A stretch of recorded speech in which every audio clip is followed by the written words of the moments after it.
भला बुरा सबका सुन लीजिए। एक फकीर था, कोई आया उसको आके कहता, बैठा था गांव के गोरवे, गांव के बाहर, फकीर वहाँ बस्ती में नहीं होता था पहले। एक आया आके कहने लगा, महात्मा जी आप तो ऐसे लगते हो जैसे फंडी हो, पाखंड करने वाले। बोले हाँ भाई, ये दीनता है। उसने कहा, उसने ये नहीं कहा क्यों हूं मैं, उसने बल नहीं दिखाया, उसने सोटा उठा के उसके पीछे नहीं भागा, बोला कि हाँ ऐसा ही हूँ। दूसरा आके कहने लगे, मुझे लगता है, दूसरा आया कि आप तो महात्मा जैसे नहीं लगते, चोर दिखाई देते हो। हंसा, बोला कि हाँ भाई चोर ही हूँ। लेकिन चोर नहीं था वो, लेकिन उसको भी पलट के जवाब नहीं दिया, बोला कि हाँ चोर हूँ।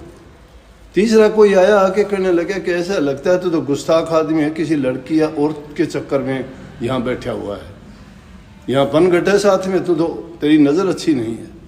बोले हाँ भाई ऐसा ही हूँ। उसको भी नहीं कहा कि मैं ऐसा नहीं हूँ। इस प्रकार से सब लोग आते गए। एक बैठा हुआ था कोई जो फकीर महात्माओं पर विश्वास करता था, कहने लगा, महात्मा जी एक बात पूछ लूँ आपसे। बोले हाँ पूछिए ना। महात्मा जी समझ गए क्या पूछना चाहता है। बोला कि ये सारी की सारी बातें उन्होंने पूछी, ये सब गुण आप में है क्या? हाँ सा। महात्मा कहने लगा नहीं। बोला तो आपने उनको जवाब क्यों नहीं दिया? बोला मैं जवाब देने में मुझे क्या फ़ायदा होता, मैं एक कहता वो दो कहते, वो दो कहते मैं चार कहता, मैं चार कहता हूँ मुझे पत्थर मारते, मैं पत्थर मारता झगड़े मुकदमे होते, ख़त्म कहानी। मेरी फ़कीरी गई, उनका क्या बिगड़ता, उनका तो रोज़ाना का कर्म है।